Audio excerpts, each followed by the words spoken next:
Morning came soft and fragrant, with the sweetness of dew on wheat stalks and the hum of bees drifting through the olive groves.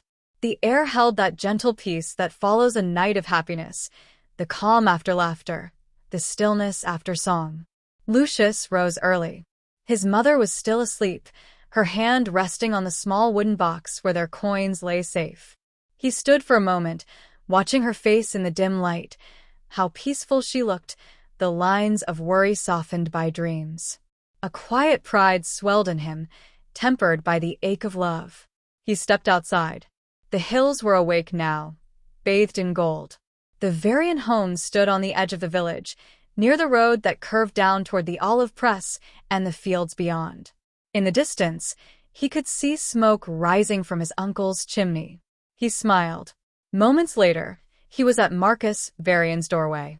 Before he could knock, a shout of laughter greeted him, small feet pattering, a burst of energy flying toward him like an arrow. "Lucius!" cried Tiberius, his 5-year-old cousin, as he flung himself against the older boy's legs. Lucius staggered back, laughing, catching the child up in his arms. "By the gods, Tiberius, have you grown heavier or have I grown weaker?" The boy grinned, missing a tooth. "Father says I'm growing faster than Rome itself." Behind him, Aurelia, Marcus's wife, appeared in the doorway, her baby girl balanced on one hip. "Careful, little soldier," she said to Tiberius, smiling. "If you break your cousin before he joins the legions, your father will have your hide." Lucius chuckled and kissed her cheek respectfully. "Morning, Aunt Aurelia. Is Uncle home?" "He's gone to the smithy.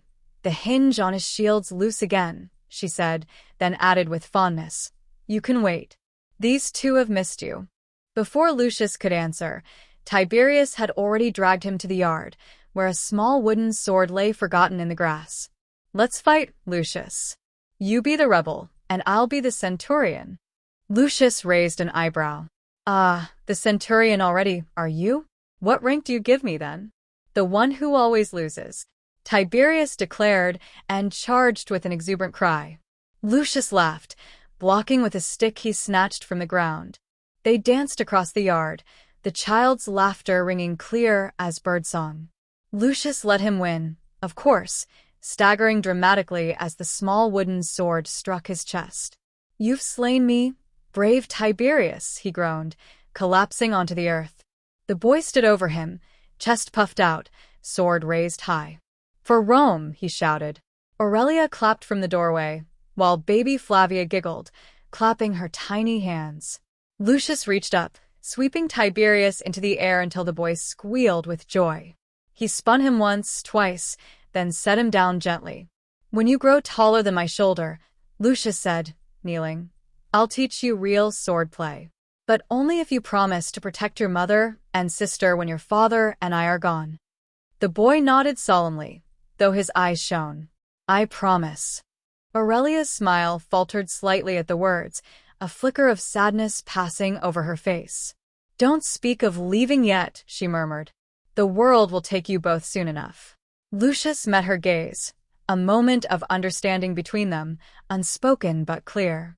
They both knew Marcus would return to his legion before long, and someday Lucius might follow. He stayed through the morning, helping Aurelia draw water from the well, carrying the baby while she tended the hearth.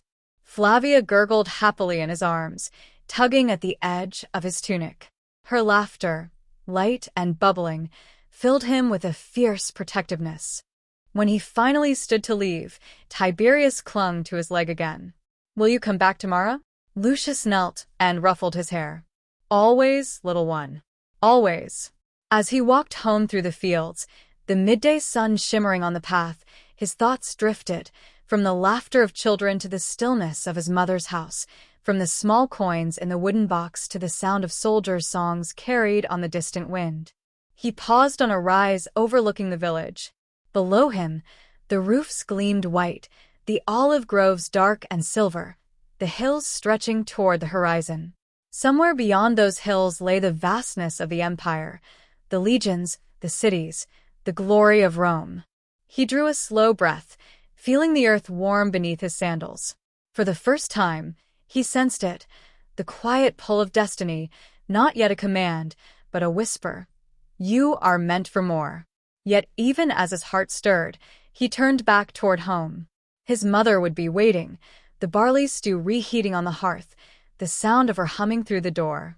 For now, he belonged here, between the laughter of his cousins and the peace of his mother's love, between the soil of his homeland and the dream of Rome. The road would call soon enough.